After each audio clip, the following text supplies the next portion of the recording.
Bonsoir. Bonsoir les amis, dans cette nouvelle vidéo un nouveau cours qui porte le nom de aperçu de quelques éléments de la théorie du langage de Pierre Bourdieu. Bon, Pierre Bourdieu, c'est un sociolinguiste. Il a créé une théorie qui est en relation, bien qui parle de, je dirais, la société, la langue, le langage, la parole, etc. Et on va étudier ce cours aujourd'hui euh, j'espère qu'on va bien le saisir ensemble. Bon, la théorie de Bourdieu, elle s'articule autour de quelques concepts centraux. Pierre Bourdieu utilise une terminologie économique, capital, marché, valeur, c'est-à-dire sa théorie, elle est basée sur des termes qui est en relation avec l'économie, avec la finance, comme le mot marché, valeur, l'offre, la demande, capital, argent, bon, le pouvoir d'achat par exemple, le pouvoir d'achat. Il y a aussi un autre terme qui porte le nom de ce qu'on appelle, euh, comment dirais-je, il m'échappe le mot, euh, l'essentiel, peut-être que je vais le rappeler plus tard. L'essentiel, cette théorie, elle est liée voilà, à un domaine euh, qui est un domaine de l'offre et la demande et par rapport à la langue. C'est-à-dire la langue et les gens qui exercent la langue, ou bien la langue pour se développer et pour continuer son chemin et je dirais, sa subsistance. Elle a été, bien sûr, elle va rencontrer des barrières et voilà, des difficultés, des contraintes, etc. Le concept de champ de marché et de champ et de marché selon Bourdieu.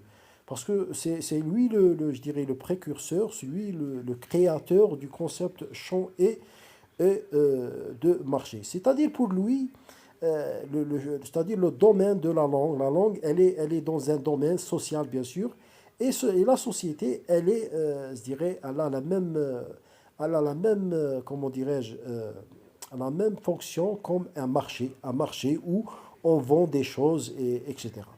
Dans son appareil théorique du champ est un microcosme. Le champ, pour lui, il est considéré comme un microcosme autonome à l'intérieur d'un microcosme social. Qu'est-ce que ça veut dire? C'est-à-dire que ce microcosme autonome, qui est bien sûr, selon lui, la langue et toutes ses vertus, elle est présentée dans je dirais, un champ social. Bon, celui, je dirais, bien, il a opté il a opté, il a choisi le mot, bien le terme microcosme. Propos sur le champ politique autonome de nom, etc. Ces champs fonctionnent à chacun avec leurs propres normes et règles que les acteurs doivent maîtriser. Voilà, je dirais, le champ ou bien le marché, il a des règles, hein. Il a une régularité, il a des règles, il a comment dirais-je, un fonctionnement, une organisation qu'on doit les respecter, on respecter ces termes et ces valeurs pour qu'on arrive à être partie de ce champ. Pierre Bourdieu distingue ainsi, je dirais, dans une société différents champs. Le champ littéraire, par exemple, le champ artistique, politique, économique, scientifique, religieux, médical, linguistique, social, etc. Bien scolaire, etc. C'est-à-dire que le champ, il englobe c'est-à-dire plusieurs domaines. On va trouver, par exemple, dans la société, des domaines en relation avec la littérature, les langues, avec l'art, avec la politique, avec l'économie, c'est-à-dire plusieurs domaines. Alors, les champs sont des espaces sociaux, bien sûr, où se jouent des luttes. Des luttes, c'est-à-dire, il y a, bien sûr, il y a des gens qui vont exercer ou bien leur force pour subsister. On trouve, c'est-à-dire un rapport de force. On trouve aussi de la manipulation. On trouve aussi ce qu'on appelle, parce que lorsqu'on dit champ, on dit un marché, la même chose. On trouve aussi de la spéculation, de l'offre, de la demande, euh, etc. Dans un champ, on trouve par exemple l'inflation. Ouais. C'est le mot que j'arrive pas à le retenir. Hein. Maintenant, je le rappelle, je me rappelle du mot l'inflation. L'inflation en relation avec l'offre et la demande. Et voilà, l'offre et la demande qui va créer le phénomène de spéculation. Et ce dernier, il va créer ce qu'on appelle, je dirais, euh, c'est-à-dire un pouvoir d'achat bas ou bien haut, etc. Et puis vient pour les bon à la fin on a ce qu'on appelle l'habitude. L'habitude c'est quoi? L'habitude selon Pierre Bourdieu est une seconde nature pour Bourdieu. Les humains socialisés ne sont ni absolument déterminés ni complètement libres de leur action et de leur schéma de pensée. C'est-à-dire que les humains sont liés à ce qu'on appelle un habitus. Un habitus, quelque chose comment dirais-je, qui va exercer sa force sur ces gens, je dirais, d'une façon dogmatique, par exemple. Donc, par exemple, l'habitus, il peut se concrétiser dans ce qu'on appelle l'État. C'est pas moi, une politique de répression, une politique par exemple, euh, qui gère les choses avec main de fer, etc. Ils sont souvent, c'est-à-dire, ils sont gouvernés par leur habitude. Leur habitude, par exemple, leur habitude, voilà, c'est quelque chose qui vous contrôle,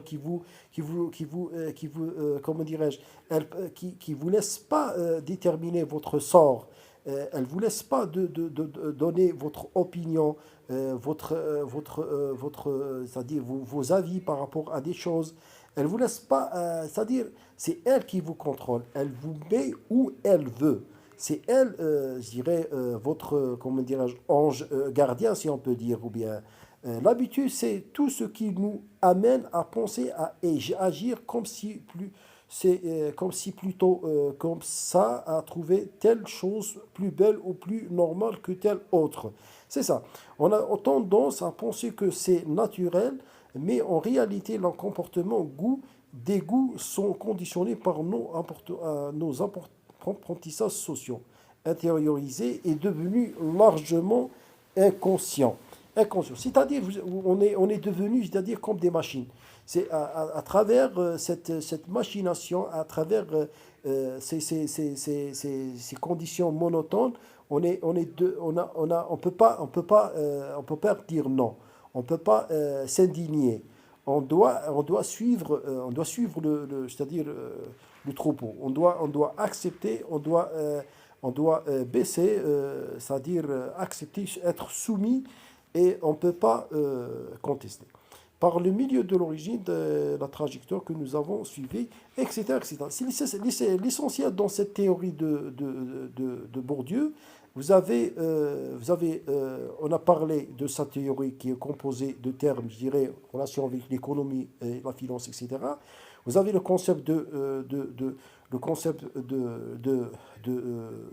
concept de champ de marché, on a expliqué, et vous avez l'habitude, vous devez bien le digérer, et je pense qu'il reste juste quelque chose qui est, je dirais, euh, qui n'est pas très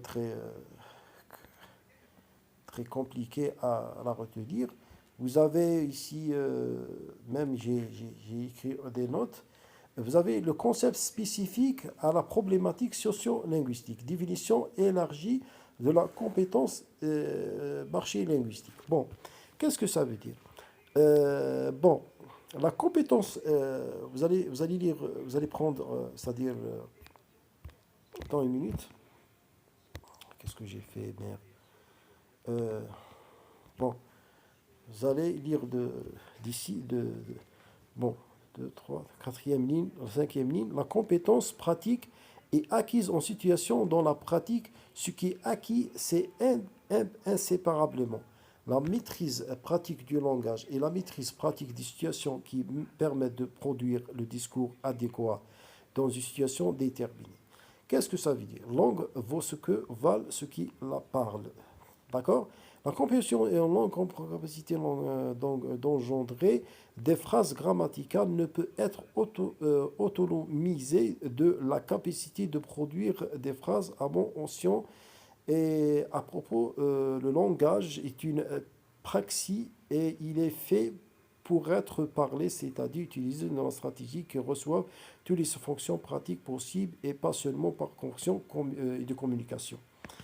Bon, on va lire ce qui est en bas parce que je pense que c'est le résumé parce que des fois moi je ne me rappelle pas ce que j'ai écrit il y a un certain temps. Vous avez le terme compétence et marché linguistique. Voilà. Bon, si vous remarquez ici, écoutez, si on peut juste, vous avez concept spécifique vous lisez le titre, hein, 3 concepts spécifiques à la problématique sociolinguistique. Vous avez définition élargie de la compétence et marché linguistique. Ça, vous avez le mot compétence, hein, vous avez le mot compétence, attendez une minute, vous avez le mot compétence, je vais mettre quelque chose, vous avez le mot compétence, vous avez marché linguistique, hein. C'est ça, l'article, il part de ces deux termes, compétence et marché linguistique. Qu'est-ce que ça veut dire? Bon, une minute, d'accord. Vous avez le terme compétence et marché linguistique. Bon, la compétence par rapport à la langue, c'est d'abord son emploi dans la pratique et arriver à la maîtriser avec les autres pour la rendre utile et louable en même temps. C'est-à-dire ici, on veut déterminer le rôle de la langue, hein. Lorsqu'on dit langue, pourquoi on possède une langue? C'est-à-dire on exerce cette langue, on pratique cette langue. C'est-à-dire on ne va pas la pratiquer juste en parlant, hein.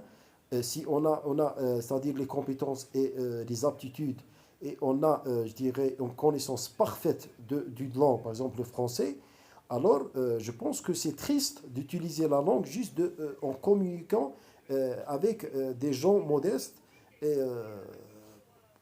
c'est-à-dire d'utiliser la langue dans des situations, je dirais, qui n'ont pas la valeur de votre, comment dirais-je, de votre talent, de votre niveau. Alors, je vous conseille, par exemple, ici, on doit procéder ou bien basculer vers l'écriture, par exemple, vers la poésie, je sais pas moi, comment dirais-je, comprendre des textes et donner comment dirais-je, dans votre vision, comment vous allez décortiquer des textes anciens, utiliser la langue, essayer de rendre la langue vivante. C'est ça. C'est pas de juste communiquer, parce que tout le monde communique, même celui qui n'a pas fait des études lorsqu'il part à l'étranger, même les joueurs de football, ils n'ont pas, ils n'ont pas c'est-à-dire ils n'ont pas fait des études, mais ils parlent, trouver les joueurs parlent anglais, français, mais ils n'ont pas fait des études. C'est-à-dire, vous allez vous mettre dans le même bain avec des gens qui n'ont pas de diplôme, qui n'ont pas fait des études. Je pense que ça, c'est le concept de la langue par rapport à son rôle, etc. Et arriver à la maîtriser avec les autres pour la rendre utile, louable et même en même temps.